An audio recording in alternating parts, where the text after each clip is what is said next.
Well, Mr. TR Srinivasan joins us, Group Chief Financial Officer with Varroc. He joins us to talk about industry and where he see the dynamism essentially in the entire two-wheeler space and especially the electric two-wheeler space coming back. Mr. Srinivasan, first let me understand from you that do you see the lean patch for the two-wheeler industry? Is that behind us? I'm talking about first the incumbents, the existing players. Good morning. Thanks for having me on the show.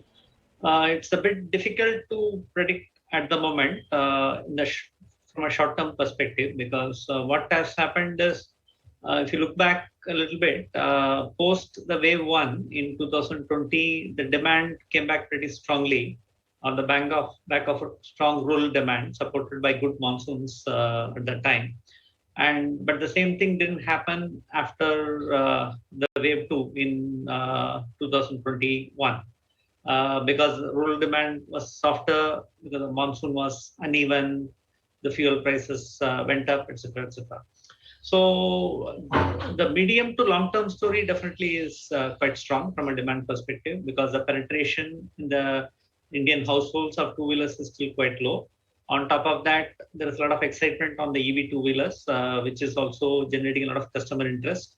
But if you talk about the very short term, we'll have to still wait and see how things pick up in the next physical. But we are cautiously optimistic going into next year that the backlog we have from a demand perspective will start catching up.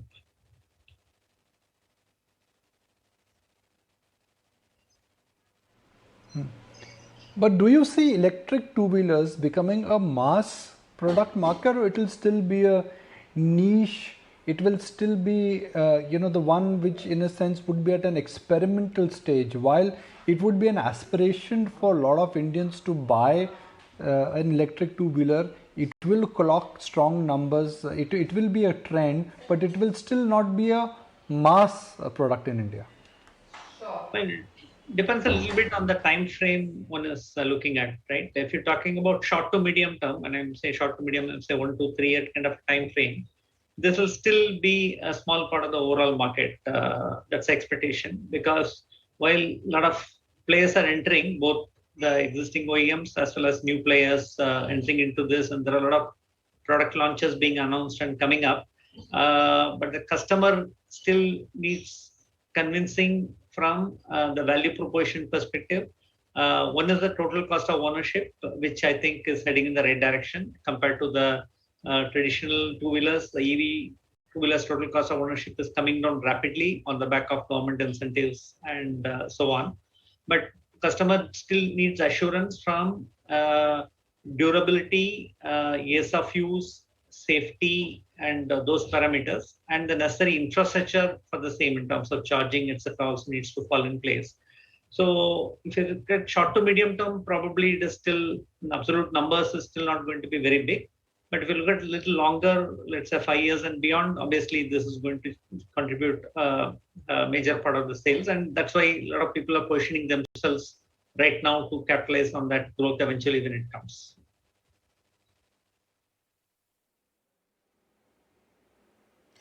Good morning. You're one of the largest auto component manufacturers that we have in the country. Now, just yesterday, we had, Dr. Pawan Goenka saying you're seeing more innovation that is perhaps happening in the two-wheeler space, some of it in the three-wheeler, four-wheeler, it's not happening. I'm, of course, talking about electric vehicles. Do you agree with that standpoint? And to the point that you're making about two-wheelers, aren't most of these orders primarily B2B still and not B2C? Well, in the initial stages, it typically tends to be B2B because the ability to take risk and try out new technologies is higher on the B2B side.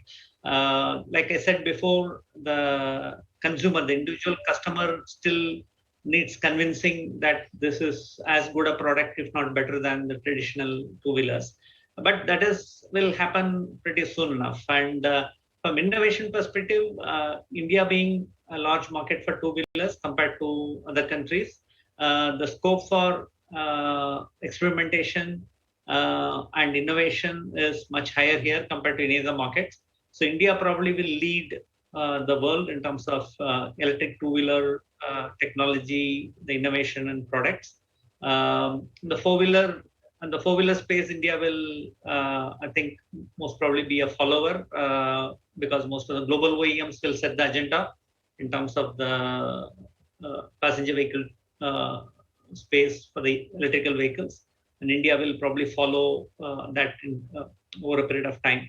But the other thing which is helping also in the two-wheelers, probably the more rapid adoption than in four-wheelers is the range considerations, because two-wheelers typically are used for much shorter range and very often for within city commute. So considerations like frequent charging and range, those considerations are less important from a two-wheeler perspective. So India definitely is expected to lead in the two-wheeler and maybe a follower in the passenger vehicle.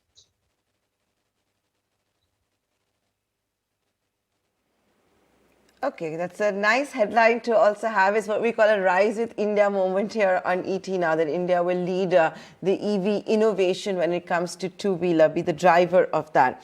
Something else we wanted to ask you, and this is a story we were tracking very closely here on ET Now, and it's to do with the production-linked incentive scheme announced by the government. There are more than 100 applicants for that.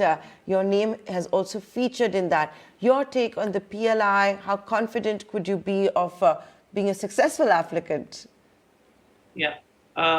First of all, we think the PLI scheme is good for the overall industry. But the scheme is focused on specific product segments which are more environment friendly and contributing towards that.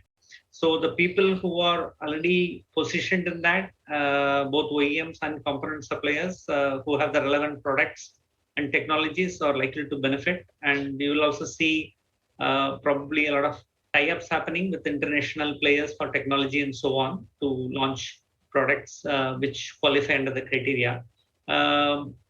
Yeah, to come back, yes, overall, well, it's going to be good, but the benefits will be captured by people who are well positioned in this space already.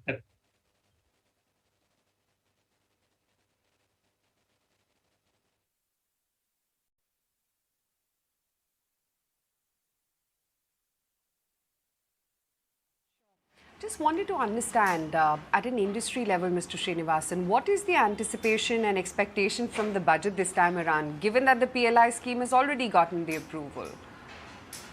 Yeah, so other than the PLI scheme, there are other policy initiatives which are more EV friendly, etc., that we are hoping for to generate and also especially on the EV infrastructure side.